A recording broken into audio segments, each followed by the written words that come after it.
Olá, eu sou o professor Misael Silva.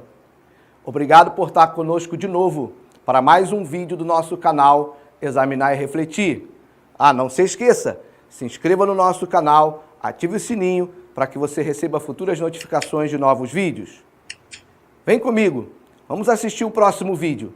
Tenho certeza que ele fará você refletir.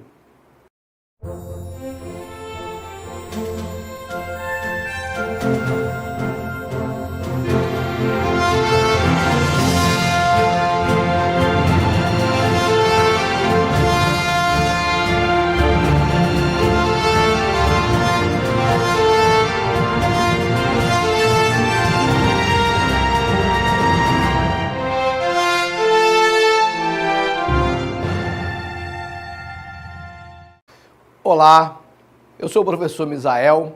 Para nós é uma satisfação receber você aqui no nosso canal Examinar e Refletir. O nosso objetivo é, como o nome diz, ajudar você a examinar, a refletir sobre, especialmente, o movimento evangélico atual, o posicionamento da igreja, sua filosofia, sua prática, e ajudar você a pensar dentro de determinadas perspectivas, dentro de determinados parâmetros que nós colocamos, inclusive, em vídeos anteriores. Você pode buscar lá no nosso canal, se inscreva no nosso canal, acione o sininho para que você possa ser notificado dos nossos vídeos. Nossos vídeos, a gente tem a agenda todas as terças, quintas e sábados, a partir das 19 horas, nós estaremos postando os nossos vídeos.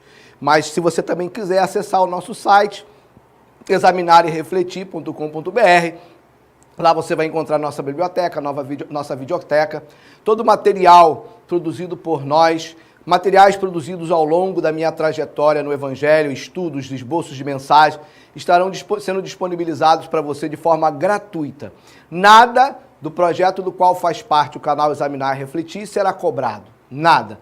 Nós estamos na contramão de coisas que vêm acontecendo no meio evangélico no sentido da questão financeira. Não estamos negando, desrespeitando até um princípio bíblico de que o obreiro é digno do seu salário. Nós não estamos falando disso. Mas se nós formos nos aprofundar, o que isso significa a partir da pessoa de Cristo, a partir do contexto da Bíblia, a partir da Bíblia contextualizada em Cristo, a partir do exemplo e dos ensinos dos apóstolos, a gente vai ver que há uma grande diferença em relação àquilo que vem sendo praticado ultimamente no meio evangélico ou no meio que tradicionalmente vem sendo chamado de gospel, um nome que tem sido associado muito mais ao aspecto comercial do que propriamente ao mundo espiritual, ao mundo do projeto de Cristo para a igreja.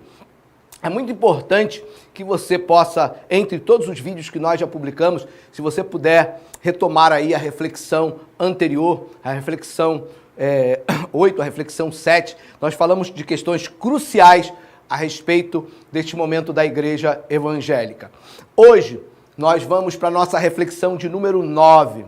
A reflexão número 9, ela traz a seguinte questão: lideranças evangélicas praticam sofismas? Bem, o que é sofisma, professor Misael? Bem, vamos lá. Bem, se você for lá no nosso amigo Google, antigamente a gente ia no pai dos burros. Agora, o nosso pai dos burros se aperfeiçoou, se tornou digital, tecnológico. Você encontra diversos dicionários de várias linhas lá na sua internet, É um dos lados positivos da internet hoje em dia, ela tem muitos lados também negativos, E aí você vai encontrar lá definições de sofisma. Eu separei uma aqui, que me pareceu adequada para a nossa proposição aqui de reflexão, e diz o seguinte: sofisma é argumento ou raciocínio concebido com o objetivo de produzir ilusão da verdade. Produzir ilusão da verdade, que, embora simule um acordo com as regras da lógica, apresenta, na realidade, uma estrutura interna inconsistente, incorreta e deliberadamente, aí eu acrescentei, ou não, pode ser deliberadamente ou não, enganosa. Não quer dizer que toda pessoa que pratica o sofisma faça isso de maneira consciente, deliberadamente para enganar. Não, pode acontecer. Em algum determinado momento, até eu argumentando com a minha esposa ou com um filho meu, com um amigo, posso, às vezes, fazer um raciocínio com a intenção de produzir uma verdade, mas no fato é que aquilo não está consistentemente embasado para ser uma verdade. Pode acontecer. O problema é que quando a gente vai para a vertente religiosa, para a vertente evangélica em particular, essa questão da verdade é uma coisa muito séria, muito enfatizada. Porque, assim, as pessoas trazem para si toda uma força de autoridade, uma vez que elas se colocam como defensoras da verdade. E não somente da verdade de Deus. Não apenas da verdade de Jesus Cristo. Então, muitas vezes, com esse empoderamento da verdade de Deus, da verdade de Cristo, muitas vezes nos passa desapercebido, e muitas pessoas são carentes dessas referências de autoridade, né? O ser humano, ele precisa muitas vezes se apoiar em alguma figura, por isso que a sociedade está sempre produzindo ídolos, ídolo do esporte, ídolo da música, ídolo disso, ídolo daquilo, sempre você tem o rei disso, o rei daquilo, a sociedade está sempre em busca dessas referências, e não é diferente no meio evangélico, quando pessoas, muitas vezes, acabam buscando um referencial, um apoio, e para a sustentação da sua estrutura socioemocional, é fundamental para aquela pessoa acreditar que aquilo que está sendo dito é absolutamente verdadeiro, porque ela se sustenta naquele discurso, ela conduz a vida dela naquele discurso. Mas aí, como a gente sempre fala, é preciso a gente se lembrar das 5 peneiras do exame e da reflexão. A primeira e mais importante delas é Jesus Cristo. E mesmo a Bíblia, que é a palavra de Deus, inerrante, imutável, que permanece, passarão os céus e a terra, mas as minhas palavras não vão passar, disse Jesus. Mas mesmo a Bíblia, ela precisa passar pela contextualização de Jesus Cristo. E como alguns especialistas diriam, a hermenêutica de Jesus Cristo precisa estar contextualizada em Cristo. Então, o exame refletir quer provocar em você a consciência de que não basta alguém se colocar diante de você com uma postura de autoridade, de força, às vezes, muitas vezes, de uma maneira grosseira, agressiva, colocando algo como verdadeiro, falando para você deixar de ser trouxa, mas muitas vezes te fazendo de trouxa. Muitas vezes levando você por uma linha de pensamento que aparentemente, né, seria verdade, mas na verdade é uma ilusão da verdade.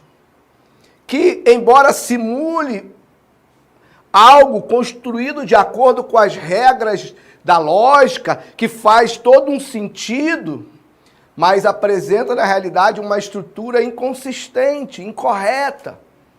Deliberadamente ou não, às vezes não, se torna enganosa. Bíblia também foi usada pelo diabo. O fato de ser Bíblia não legitima o articulador da palavra que está sendo dada. O diabo falou: Jesus, está escrito, nem só de pão viverá o homem. Não, perdão, corrigindo. O diabo falou para Jesus transformar a pedra em pão. E aí Jesus lhe disse: está escrito, nem só de pão viverá o homem, mas de toda a palavra que sai da boca de Deus. Jesus usou a Bíblia. Aí o diabo falou: então não vou usar a Bíblia também. Olha só, você pula daqui do alto, porque também está escrito que darão ordem aos seus anjos a seu respeito para te guardarem. Pula daqui. Ou seja, até o diabo soube usar a Bíblia na hora que lhe convinha, na maneira que lhe era adequado. Então, o fato de ser usada a Bíblia não basta por si só. Qual é o contexto do uso da Bíblia? Jesus legitima o que está sendo dito? A vida de Jesus, a pessoa de Jesus, os ensinos dos apóstolos, os exemplos dos apóstolos, legitimam? Esse uso da Bíblia gera os resultados que se espera que o corpo de Cristo produza na terra? Esse uso da Bíblia nos leva, nos aperfeiçoa, nos desenvolve para a nossa ida ao encontro de Cristo nos céus? Esse apresentar da Bíblia traz Jesus de volta, mata o diabo. É preciso refletir sobre esse uso da Bíblia. A Bíblia, ela pode estar a serviço de muitos interesses. Tudo depende de quem a usa, como a usa e com que intenções usa. Já viu o filme O Livro de Eli? O Livro de Eli traz um enredo muito interessante, em que um certo dominador de uma determinada localidade, ele ouviu dizer da Bíblia que era um livro usado e através do uso dele conseguia-se a dominação das pessoas. E esse indivíduo queria esse livro a qualquer custo, porque ele queria usar esse livro para a dominação das pessoas. Então, o fato de alguém dizer, está na Bíblia, citou a Bíblia, citou o capítulo, o versículo, ele sabe a Bíblia de cor, de memória, maravilha! Mas cuidado, é preciso examinar e refletir. Nem todo que me diz Senhor, Senhor entrará no meu reino. Muitos dirão, Senhor, nós profetizamos em teu nome, expulsamos demônios em teu nome, fizemos maravilhas em teu nome. Jesus vai dizer, olha, para trás de mim, fora daqui, sai da minha presença que eu não conheço vocês. Serão rejeitados, são pessoas que Deus dará como desconhecidas. Existem dois momentos na Bíblia que fala que Deus esquece. Deus esquece dos seus pecados, ele joga no mar do esquecimento. E Deus esquece daqueles que, mesmo que fizeram algo aparentemente em prol da sua obra, mas viveram na prática da iniquidade. Deus esquece, ele nem conhece você. Então, a gente tem que ter cuidado. A gente tem que ver se aquilo que está sendo colocado não está sendo uma argumentação caracterizadora de um sofisma, de um argumento ou um raciocínio concebido com o objetivo de produzir a ilusão da verdade, que, embora simule um acordo com as regras da lógica, apresenta na realidade uma estrutura interna inconsistente, incorreta e deliberadamente ou não enganosa. Bem, será que lideranças evangélicas, praticam-se sofismas, por exemplo, no tema de João 10, versículo 10? Aqui nós vamos fazer uma passada bem rápida, porque depois nós vamos analisar esses tópicos que estão na sequência do item 2. Mas só para lembrar, João 10, versículo 10, Jesus diz, o ladrão não veio senão a roubar, a matar e a destruir. Eu vim para que tenham vida e a tenham em abundância.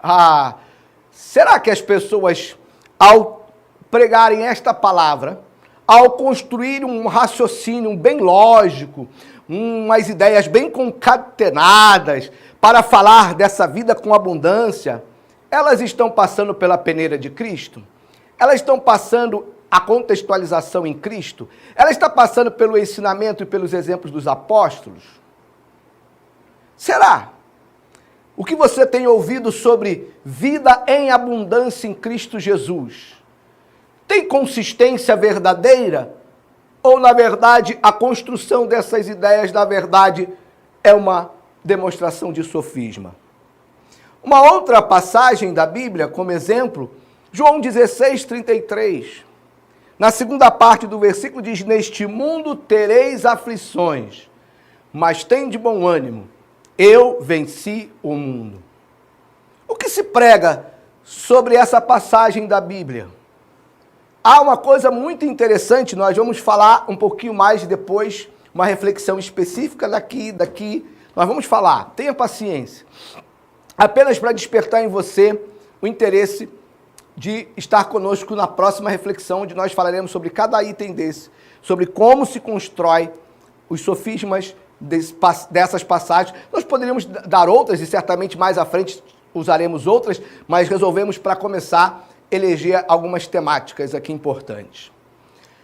Algumas pessoas chegam ao ponto de dizer, Jesus disse, neste mundo tereis aflições, mas tem de bom ânimo, eu venci o mundo, e vocês vencerão. Está escrito isso lá na Bíblia? Não, não está escrito isso na Bíblia. Ah, não, mas implicitamente está escrito isso. Se Jesus disse, eu venci, é porque vocês também vencerão. Será? Aguarde mais um pouco. Outra temática que eu gostaria de eleger aqui para que a gente pudesse abordar com mais calma em uma futura reflexão é: praticam-se sofisma, por exemplo, no tema do cristão e a política? Esse aqui dá pano para manga, hein? Será que aquilo que vem sendo dito, que vem sendo colocado a respeito do cristão e a política tem consistência real, verdadeira? Passa pela peneira de Cristo? Passa pela peneira da Bíblia contextualizada em Cristo? Passa pela peneira dos ensinamentos e dos exemplos dos apóstolos? Será que passa? Eu vi outro dia um certo líder religioso que diz que há anos ele vem tentando educar, ensinar o povo a exercer a sua cidadania. Como se cidadania fosse apenas votar. Como eu já falei, a cidadania é uma temática, um tema transversal, um tema importante dentro da Base Nacional Curricular Comum. Faz parte do processo de formação do indivíduo. E isso é um processo bastante extenso de aprendizado. Não se restringe simplesmente a votar. Ainda mais quando a pessoa que se propõe a ensinar a cidadania, no final ela pede seu voto para um determinado candidato. E a famosa lei da semeadura? Será que existe sofisma nessa tão falada ultimamente lei da semeadura? Será que a lei da semeadura ela passa pela peneira de Jesus Cristo? Passa a peneira da Bíblia contextualizada em Cristo? Passa na peneira dos ensinamentos dos apóstolos e seus exemplos? Será que a lei da semeadura se estabeleceu de tal forma, tendo em vista a criação de necessidades fora do projeto de Cristo, que aumentaram os custos para a realização da obra, e para isso precisou-se dar tanta ênfase a essa chamada lei da semeadura? Tem um ditado que diz que se cria facilidades, que se cria dificuldade para vender facilidades. Me parece que nós estamos oferecendo facilidades e com isso criando necessidades e com isso criando custos desnecessários e nos levando a dar tanta ênfase à chamada lei da semeadura. Então nós escolhemos, por hora, 4 exemplos apenas para refletirmos, examinarmos se as lideranças evangélicas atuais praticam ou não sofismas no exercício do seu ministério. Bem, continue conosco no nosso canal, se inscreva, ative o sininho para você ser notificado. Não perca as próximas reflexões. Nós dedicaremos a uma reflexão específica sobre se há sofisma em João 10:10, se há sofisma em João 16:33, se há sofisma na filosofia do cristão e a política, e se há sofisma na chamada lei da semeadura. Fique conosco, nos acompanhe também nas redes sociais e lá no nosso site você pode apresentar as suas dúvidas. Não adianta você querer fazer comentário aqui no nosso canal. Nós temos um canal aberto, um link aberto no nosso site para que você possa apresentar sua dúvida e nós possamos estudar e poder responder, poder trazer vídeos aqui onde você possa ter esclarecimento das suas dúvidas. Muito obrigado mais uma vez. Deus abençoe a sua vida.